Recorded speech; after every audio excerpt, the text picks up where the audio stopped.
தமிழக அரசு கருவூலம் சார்ந்த ஓய்வூதியதாரர்களுக்கு முக்கிய அறிவிப்பை வெளியிட்டுள்ளது. 60 முதல் 80 வயதிற்குள் உள்ள ஓய்வூதியதாரர்களுக்கு வருமான வரி தொடர்பான விழிப்புணர்வை ஏற்படுத்தும் விதமாக இந்த அறிவிப்பு வெளியிடப்பட்டுள்ளது. 2023-24 ஆண்டுக்கான வருமான வரி தொடர்பாக சில கருவூலங்களில் முன்கூட்டியே வரி பிடித்தம் செய்யப்படுவதாக தகவல்கள் வெளியாகியுள்ளது. இதனால் ஓய்வூதியதாரர்கள் தங்களின் வருமானத்தை முறையாக மதிப்பீடு செய்து அதற்கு ஏற்ப நடவடிக்கை எடுக்க வேண்டும்.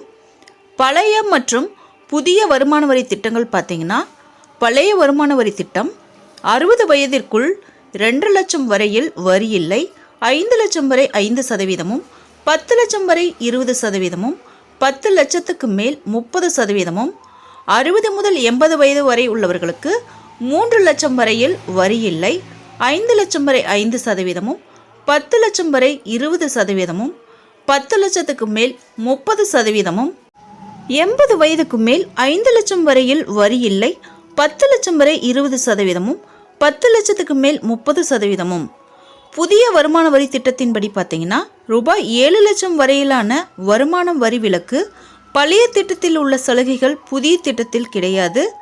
டிடிஎஸ் தொடர்பான விவரம் பார்த்தீங்கன்னா, மாத ஓய்வூதியம் ரூபாய் 46,475க்கு குறைவாக இருந்தால் டிடிஎஸ் பிடித்தம் செய்யப்படாது.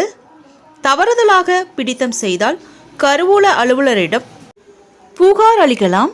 பழைய திட்டத்தில் உள்ளவர்கள் புதிய திட்டத்துக்கு மாற விரும்பினால் அதற்கான கடிதத்தை கருவூல அலுவலரிடம் வழங்க வேண்டும். வயது வரம்பு ஏதுமின்றி புதிய திட்டத்திற்கு மாறலாம். குடும்ப ஓய்வூதியம் பெறுபவர்களுக்கு இரு திட்டங்களின் கீழும் வரி இல்லை என்பது குறிப்பிடத்தக்கது. நண்பர்களே, தமிழக அரசு செய்திகளை உடனுக்குடன் தெரிந்து கொள்ள என்னுடைய ஜெனிடா சர்ச் சேனலை சப்ஸ்கிரைப் பண்ணுங்க. நன்றி, வணக்கம்.